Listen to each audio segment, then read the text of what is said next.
이게 뭐야? 황기찬의 목소리가 갈라졌습니다. 목구멍이 메마른 것 같았어요. 지호가 내 아들이 아니라고?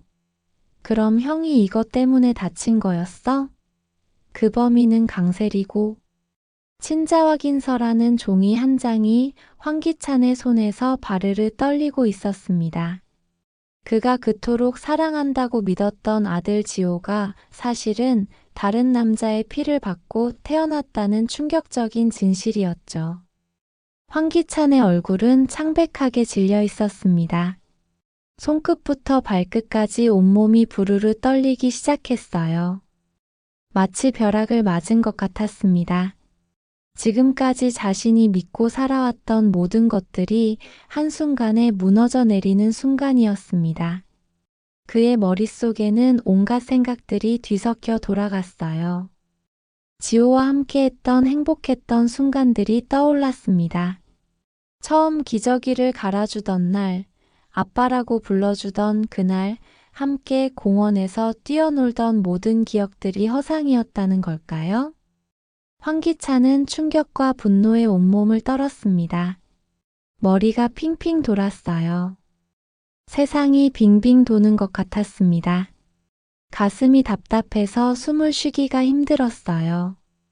마치 누군가 목을 조르는 것 같은 느낌이었습니다. 위암이 있는 몸에 이런 스트레스까지 받으니 온몸이 불타는 것 같았어요. 속에서부터 끓어오르는 고통이 밀려왔습니다. 너무 아파서 쓰러질 것 같았어요. 하지만 쓰러질 수도 없었습니다. 이 분노와 배신감이 더 컸거든요. 강세리, 그럼 나와 만난 처음부터 나를 속이고 결혼한 거였어? 황기찬의 목소리는 점점 거칠어졌습니다. 그럼 나와 만날 때 다른 남자도 만났다는 거잖아. 이 악랄한 년.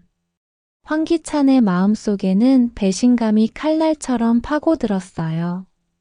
자신을 사랑한다고, 오직 자신만을 생각한다고 말했던 그 여자가 사실은 처음부터 끝까지 거짓말쟁이였다는 사실이 견딜 수 없었습니다. 그동안 그녀를 위해 헌신했던 모든 순간들이 파노라마처럼 떠올랐습니다. 그녀와 함께 그리던 미래를 지켜내려 강규철 회장과 김도희를 상대로 돌이킬 수 없는 선택을 했습니다. 그 과정에서 소중한 것들을 잃어야 했습니다. 하지만 결국 모든 것이 한낱 물거품처럼 허무하다는 사실을 깨달았습니다.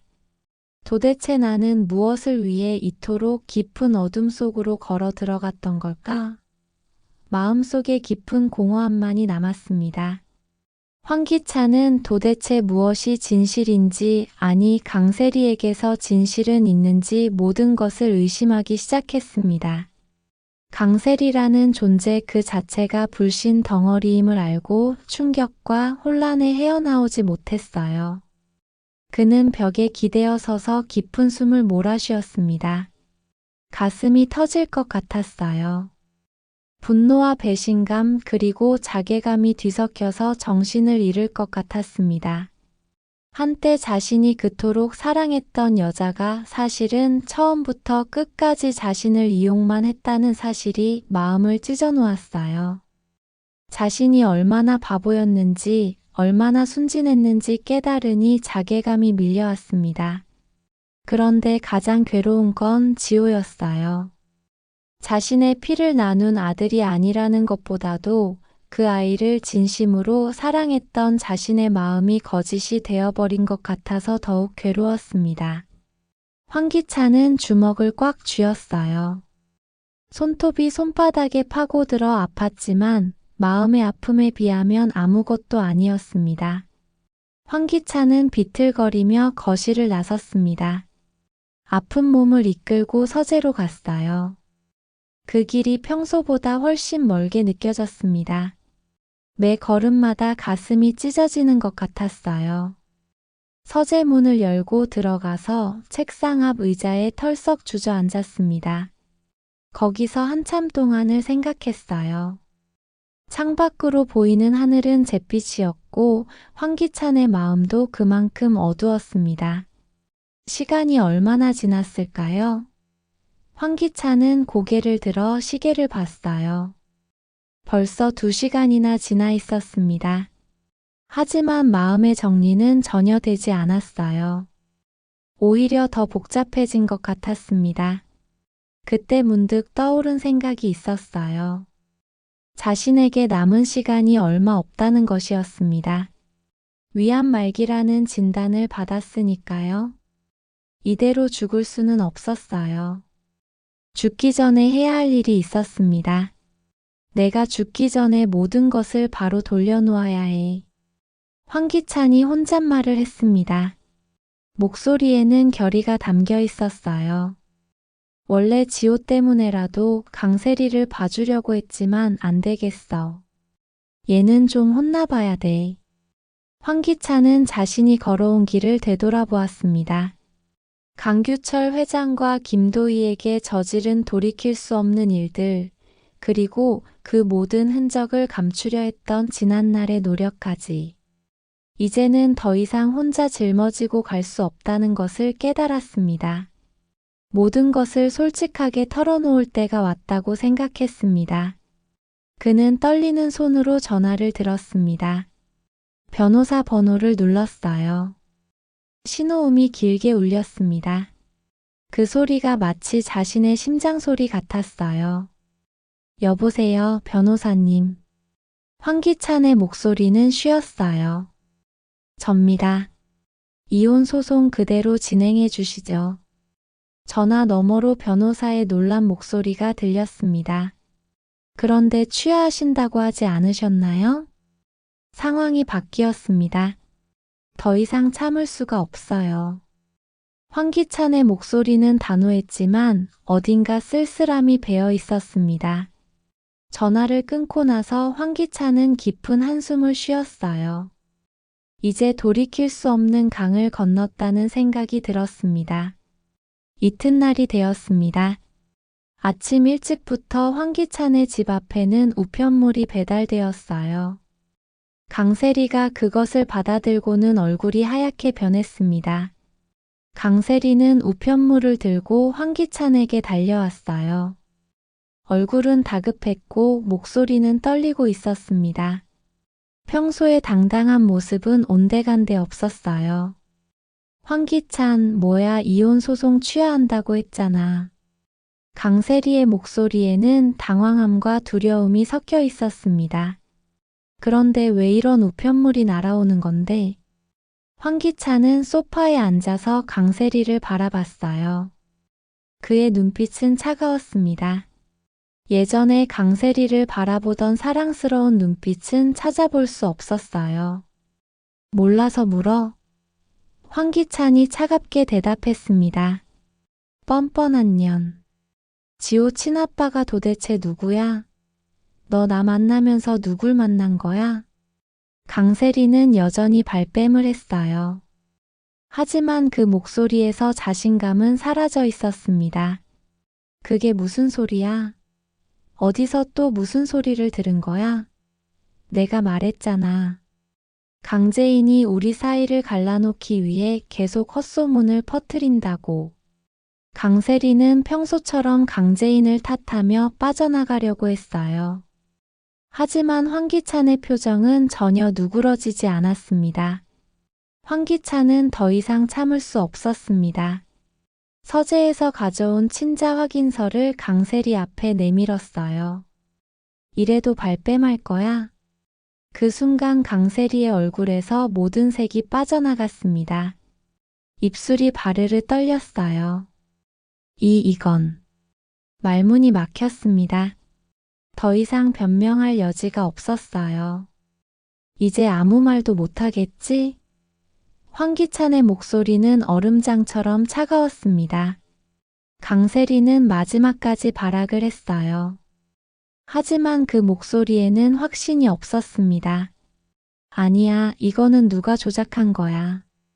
분명히 강재인이나 다른 누군가가 우리를 갈라놓으려고. 강세리 정말 대단하네. 황기찬은 쓴웃음을 지었습니다.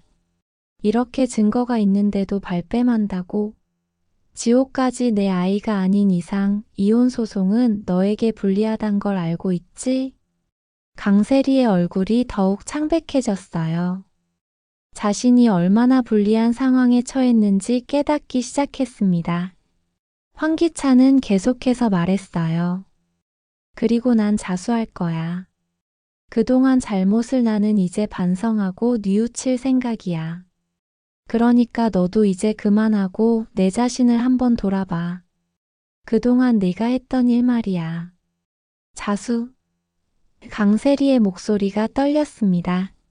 무슨 자수? 기찬아, 정신 좀 차려. 나는 이미 정신을 차렸어. 황기찬의 목소리에는 더 이상 망설임이 없었습니다. 너 때문에 내가 얼마나 많은 죄를 지었는지 알아? 강규철 회장도 김도희도 모두 우리 때문에 죽었어. 강세리는 그제야 사태의 심각성을 깨달았어요. 무릎을 꿇고 빌기 시작했습니다. 내가 잘못했어. 기찬 씨, 나는 기찬 씨밖에 없단 말이야. 눈물을 흘리며 매달렸지만 황기찬의 마음은 이미 돌아서 있었습니다. 그 눈물도 진짜인지 가짜인지 믿을 수가 없었어요. 나 정말 기찬 씨를 사랑해. 지호도 기찬 씨 아들이야. 그 검사 결과는 틀린 거야. 강세리는 계속해서 매달렸어요. 하지만 황기찬은 냉정했습니다. 내 눈앞에서 당장 꺼져. 이제 내 얼굴만 봐도 치가 떨려. 황기찬의 목소리에는 더 이상 정도 사랑도 없었습니다. 강세리는 마지막으로 한 번 더 매달려 봤지만 황기찬은 돌아서서 서재로 들어가 버렸어요. 문이 닫히는 소리가 모든 것의 끝을 알렸습니다. 황기찬은 서재에서 휴대폰을 꺼내 강재인에게 문자를 보냈습니다. 나 지금 자수하러 간다. 그동안 미안했다. 이제 모든 것을 바로 잡으려고 한다. 문자를 보내고 나니 마음이 한결 가벼워졌어요. 이제야 진짜 자유로워지는 것 같았습니다. 죽음을 앞둔 사람이 마지막으로 할 수 있는 일이었어요. 황기찬은 정장을 차려입고 집을 나섰습니다. 그 길로 경찰서로 향했어요. 마지막 남은 양심의 소리를 따르기로 한 것이었습니다. 경찰서까지 가는 길이 이상하게 평화로웠어요. 하늘은 맑았고 바람도 시원했습니다. 마치 자신의 결정을 축복해주는 것 같았어요. 경찰서에 도착한 황기찬을 경찰관이 맞았습니다. 어떻게 오셨죠? 자수하러 왔습니다. 황기찬의 목소리는 담담했습니다. 그리고 제 와이프 신고하러 왔습니다. 경찰관은 놀란 표정을 지었어요. 자수하러 오는 사람은 많지 않거든요. 어떤 사건에 대해서요? 황기찬은 지난날의 모든 것을 털어놓기 시작했습니다. 강규철 회장 사건부터 김도희 사건까지 자신이 깊이 관여했던 일들을 하나하나 이야기했습니다. 경찰관은 황기찬의 진술을 들으며 계속 메모를 했습니다. 가끔씩 확인하는 질문을 하기도 했어요. 이 죄를 모두 인정한다는 거죠? 경찰관이 마지막으로 물었습니다. 네, 맞습니다. 황기찬의 목소리는 여전히 담담했습니다. 모두 제가 한 일입니다. 더 이상 숨기고 싶지 않아요. 그리고 강세리 씨는 어떤 일을 했다는 거죠? 황기찬은 가방에서 황기만이 남겨놓은 메모와 친자 확인서를 꺼내 보여주었습니다. 내가 잘못되면 강세리 짓이다라고 적힌 메모였어요. 제 형 황기만이 계단에서 떨어져서 정신이 온전하지 못하게 된 사건이 있었습니다. 형이 사고 전에 남긴 메모입니다. 황기찬이 설명했어요. 경찰관은 메모를 자세히 살펴봤습니다.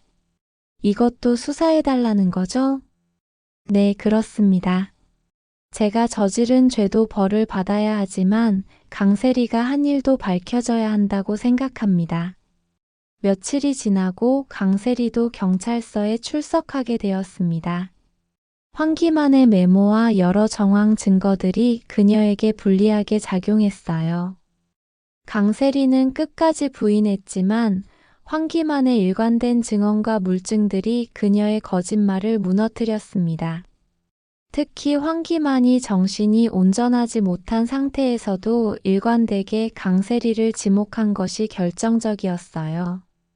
며칠이 지나고 강세리에게도 경찰서 출석 통지서가 날아왔습니다. 황기만의 메모와 여러 정황 증거들이 그녀에게 불리하게 작용하고 있었어요. 강세리는 변호사와 함께 경찰서에 나타났습니다. 평소의 당당한 모습은 온데간데 없었어요. 얼굴은 창백했고 손은 계속 떨리고 있었습니다. 강세리 씨, 황기만 씨가 계단에서 떨어진 사건에 대해 몇 가지 물어볼 게 있습니다. 수사관이 차분한 목소리로 말했습니다. 저는 아무것도 모릅니다. 강세리가 바로 부인했어요. 하지만 목소리에는 떨림이 있었습니다. 황기만 씨가 사고 전에 남긴 메모를 보셨나요? 내가 잘못되면 강세리 짓이다라고 적혀 있는데요. 강세리의 얼굴이 더욱 하얗게 변했습니다. 그게 무슨 뜻인지 모르겠어요. 왜 제 이름이 거기 나오는지. 수사관은 계속해서 질문했어요. 그날 황기만 씨와 만나신 적이 있나요? 아니요, 없어요. 강세리는 단호하게 부인했습니다. 하지만 수사관은 이미 여러 증거들을 확보하고 있었어요. 아파트 CCTV에 강세리 씨가 그날 황기만 씨의 집 근처에 있었던 것이 확인되었는데요. 강세리는 당황했습니다. 그건 우연히 지나가시면서 황기만 씨와 말다툼을 하셨다는 목격자 진술도 있습니다. 강세리의 변호사가 나섰어요. 추정만으로는 곤란합니다. 확실한 증거가 있나요? 바로 그때 수사관이 다른 방으로 안내했습니다. 황기만 씨가 직접 증언하겠다고 하셨습니다. 황기만이 들어왔습니다. 머리에는 붕대가 감겨 있었고 걸음걸이도 불안정했어요. 정신 상태가 예전 같지 않다는 것을 한눈에 알 수 있었습니다. 기만 씨, 괜찮으세요? 수사관이 조심스럽게 물었습니다. 황기만은 고개를 끄덕였어요. 그리고 강세리를 보더니 몸을 뒤로 물렸습니다. 저 아줌마 맞아요. 황기만이 떨리는 목소리로 말했습니다. 저 아줌마 때문에 제가 아팠어요. 강세리는 펄쩍 뛰었어요. 무슨 소리예요? 저는 기만 씨를 다치게 한 적이 없어요. 하지만 황기만은 계속 말했습니다. 근데 이거 비밀로 해주셔야 해요. 저 아줌마 무서워요. 저 혼날 수도 있어요. 황기만의 목소리에는 진짜 두려움이 담겨 있었어요. 비록 정신 상태가 온전하지 못했지만 그 공포만큼은 진짜였습니다. 기만 씨, 정확히 어떤 일이 있었는지 말해주실 수 있나요? 수사관이 부드럽게 물었습니다. 저 아줌마가 저를 밀었어요. 황기만이 손가락으로 강세리를 가리켰습니다. 계단에서 밀었어요. 그래서 제가 굴러떨어졌어요. 강세리는 얼굴이 새파래졌습니다. 거짓말이에요. 정신이 온전하지 못한 사람의 말을 어떻게 믿어요?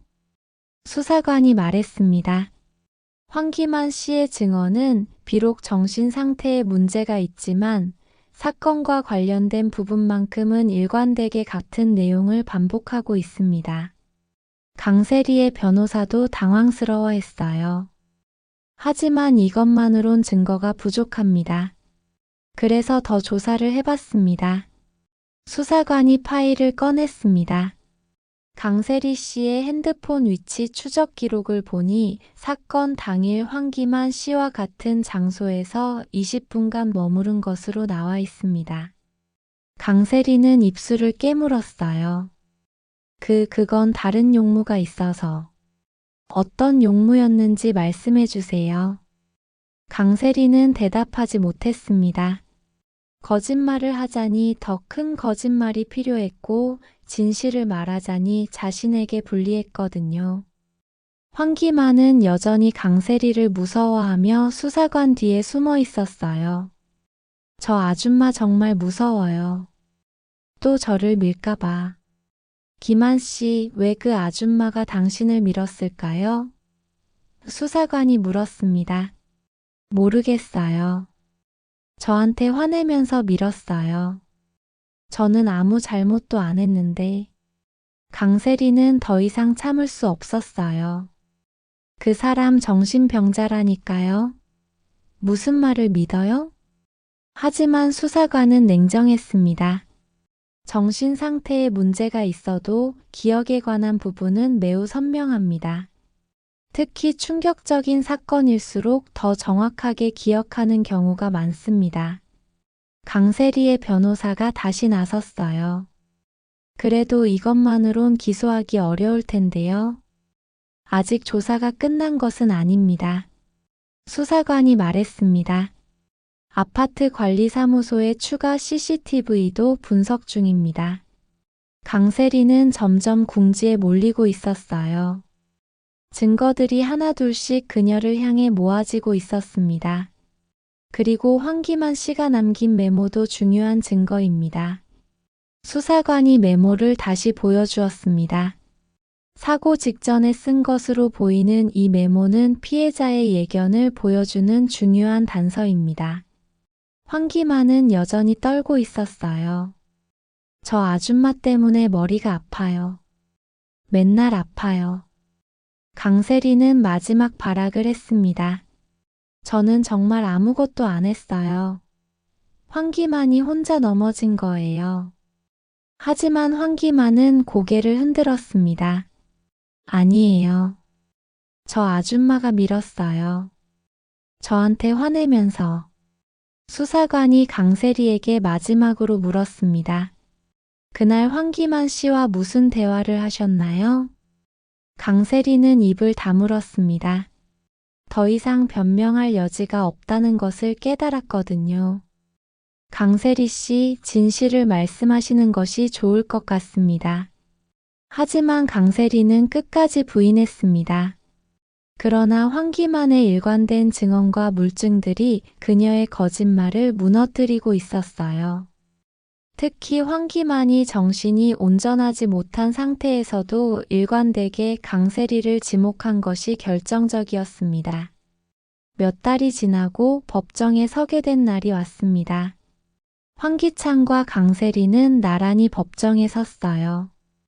한때는 부부였던 두 사람이 이제는 피고인이 되어 함께 서 있었습니다. 법정은 많은 사람들로 가득 찼어요. 강재인, 김도윤, 정윤희 등 피해자 가족들이 모두 참석했습니다. 언론에서도 많은 관심을 가졌어요. 판사가 법봉을 3번 두드렸습니다. 법정 안이 조용해졌어요. 피고인 황기찬, 앞으로 나오십시오. 황기찬은 천천히 앞으로 나왔습니다. 그의 얼굴은 많이 야위어 있었어요. 위암 때문에 몸무게도 많이 빠진 상태였습니다. 판사는 엄숙한 목소리로 말했습니다. 본 법정은 피고인이 저지른 행위와 그로 인한 결과를 깊이 고찰했습니다. 피고인은 이 땅에서 살아갈 권리가 있는 두 생명을 잔혹하게 빼앗았습니다. 법정 안은 숨소리조차 들리지 않을 정도로 조용했습니다. 모든 사람들이 판사의 말에 집중하고 있었어요.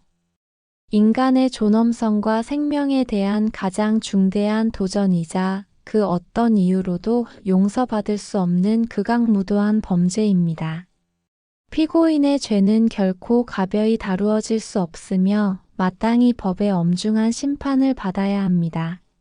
황기찬은 고개를 숙이고 있었습니다. 자신이 저질러온 죄악들이 얼마나 무거운지 뼈저리게 느끼고 있었어요. 그러나 피고인은 스스로 죄를 뉘우치고 자발적으로 법정에 나왔습니다. 또한 위암말기라는 진단을 받고 자신의 삶이 이미 형벌에 처해졌음을 인지한 상태에서 마지막 순간이나마 참회하고자 하는 모습을 보였습니다. 판사는 잠시 말을 멈췄다가 다시 계속했어요. 법은 진정한 반성을 보인 자에게 용서의 여지를 두어야 한다는 대원칙을 가지고 있습니다. 그럼에도 불구하고 2명의 고귀한 생명을 앗아간 피고인의 죄는 결코 피고인의 병세나 자수로 인해 가벼워질 수 없습니다. 황기찬은 여전히 고개를 숙이고 있었어요. 그의 어깨가 작게 떨리고 있었습니다. 피고인이 짊어져야 할 죄의 무게는 법으로 정해진 가장 무거운 형벌에 합당합니다. 피고인에게는 자유가 박탈되는 종신형이 선고되어야 마땅하나 이미 시한부 인생을 살고 있는 피고인에게 종신형은 의미가 없다고 변호인은 주장했습니다. 법정 안에서 작은 웅성거림이 일었어요. 사람들이 판사의 다음 말을 기다리고 있었습니다. 하지만 법은 개인의 사정을 넘어 사회의 정의를 실현해야 합니다. 피고인은 남은 생이 얼마 남지 않았을지라도 그 기간 동안 자신의 죄에 대한 처벌을 받아야 마땅합니다. 판사는 마지막으로 엄숙하게 선고했습니다. 피고인 황기찬에게 살인죄를 적용하여 징역 20년을 선고한다. 법정 안에서 작은 탄식 소리가 들렸어요. 황기찬은 여전히 고개를 숙이고 있었습니다. 비록 피고인이 형기를 전부 채울 수는 없을 것입니다. 그러나 이 20년의 징역은 피고인이 이 사회와 두 피해자에게 지고 있는 죄의 무게를 상징합니다. 자신의 탐욕과 죄악으로 인해 다른 이들의 생명을 앗아간 대가는 남은 삶의 마지막 순간까지 속죄의 무게로 남을 것입니다. 판사는 법봉을 한 번 두드렸습니다. 이것으로 황기찬에 대한 재판을 마치겠습니다. 이어서 강세리의 차례가 되었습니다. 판사가 다시 법봉을 3번 두드렸어요. 피고인 강세리 앞으로 나오십시오. 강세리는 떨리는 다리로 앞으로 나왔습니다. 얼굴은 새하얗게 질려 있었어요.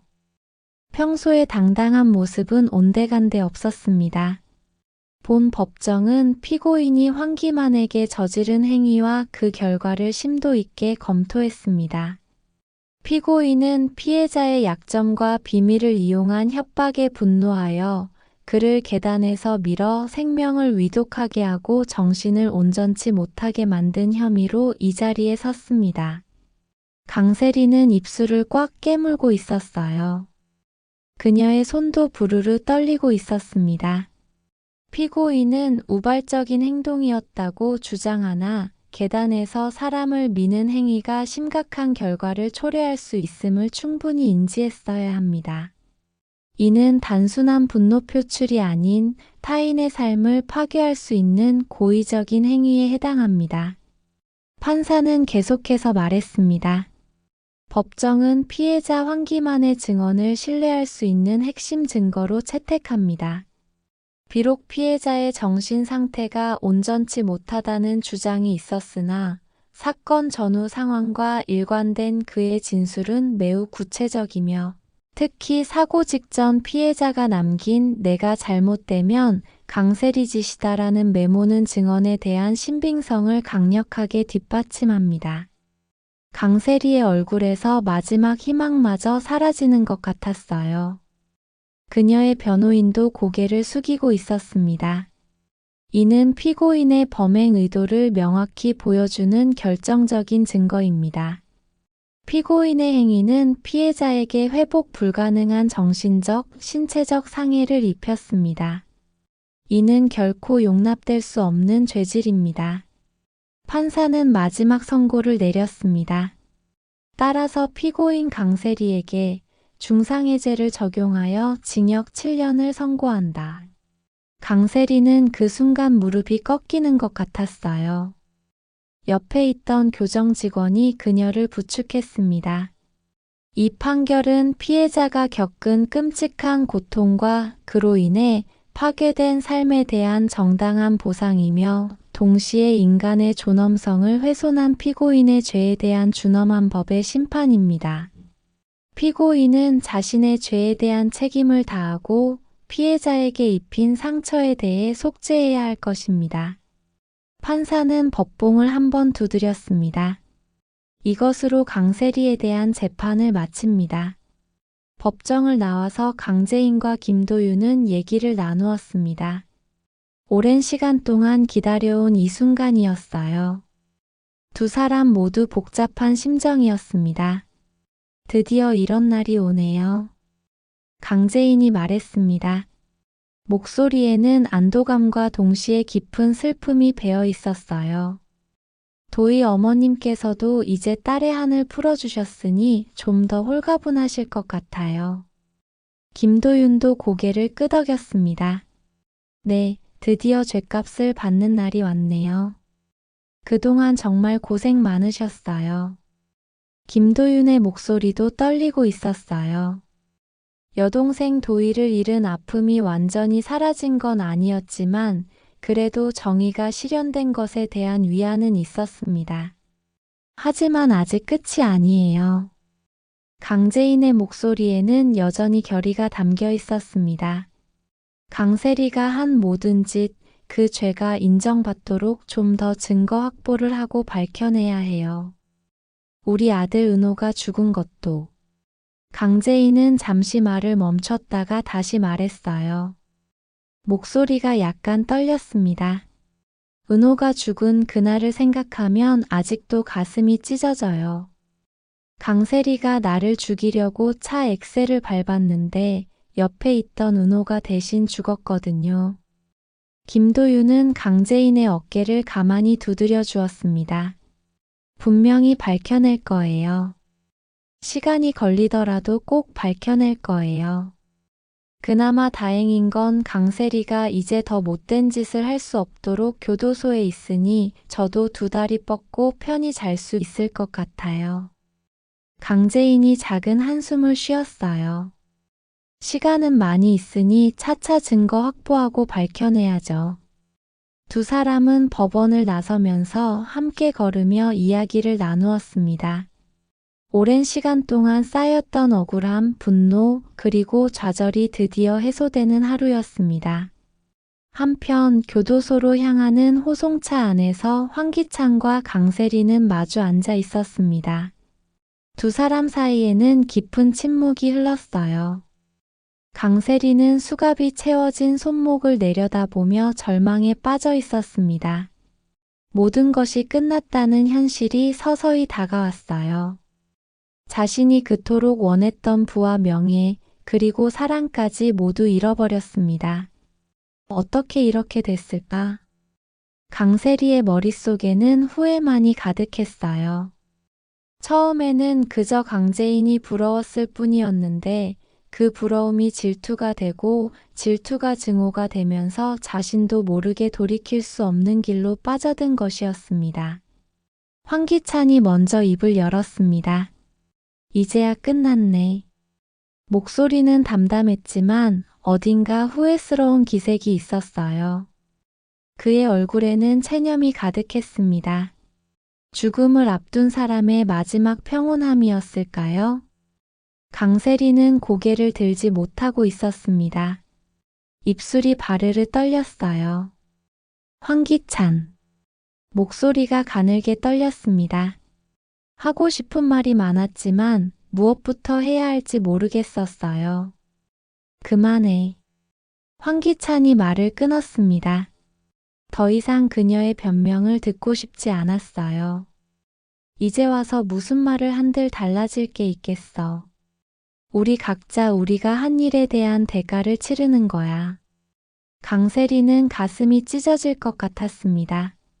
자신의 욕심 때문에 모든 것을 잃었다는 것이 너무나 억울했어요. 하지만 동시에 자신이 저질러온 일들을 생각하니 변명할 여지도 없었습니다. 지호는 어떻게 될까? 강세리의 마음의 가장 큰 아픔은 아들에 대한 것이었어요. 이제 지호는 엄마도 아빠도 없는 아이가 되어버렸습니다. 자신의 잘못으로 인해서요. 강세리는 황기찬에게 눈을 흘겼습니다. 호송차가 흔들릴 때마다 강세리의 마음도 함께 흔들렸습니다. 7년이라는 시간이 얼마나 길게 느껴질지, 감옥에서 나왔을 때 자신을 기다리는 것이 무엇일지 상상하니 두려웠어요. 모든 사람들이 나를 손가락질할 거야. 강세리는 생각했습니다. 언론에 보도된 자신의 모습, 법정에서의 모습들이 평생 따라다닐 것이었어요. 그동안 자신이 쌓아온 모든 것들이 한순간에 무너져 버렸습니다. 황기찬은 여전히 창밖을 보고 있었습니다. 지나가는 풍경들을 바라보며 자신의 인생을 돌이켜보고 있었어요. 두 사람 사이의 침묵이 더욱 깊어졌어요. 한때는 사랑한다고 서로를 위해서라면 무엇이든 하겠다고 맹세했던 두 사람이었는데 이제는 말 한마디 나누기도 어색했습니다. 강세리는 자신의 인생이 얼마나 헛되었는지 깨달았어요. 남을 질투하고 미워하는 데만 몰두하다가 정작 소중한 것들은 모두 놓쳐버렸습니다. 아들 지호의 웃는 얼굴이 떠올랐지만 이제는 그 아이마저 자신 곁에 있지 않았습니다. 호송차는 계속해서 교도소를 향해 달려갔습니다. 두 사람의 운명이 이렇게 갈라지는 순간이었습니다. 황기찬은 남은 생을 감옥에서 보내다가 세상을 떠날 것이고 강세리는 7년 후 완전히 달라진 세상에서 혼자 살아가야 할 것이었어요. 강세리는 마지막으로 황기찬을 바라봤습니다. 하지만 그는 여전히 창밖만 보고 있었어요. 더 이상 자신에게 관심도 없다는 것이 분명했습니다. 그때서야 강세리는 자신이 정말로 혼자가 되었다는 것을 깨달았습니다.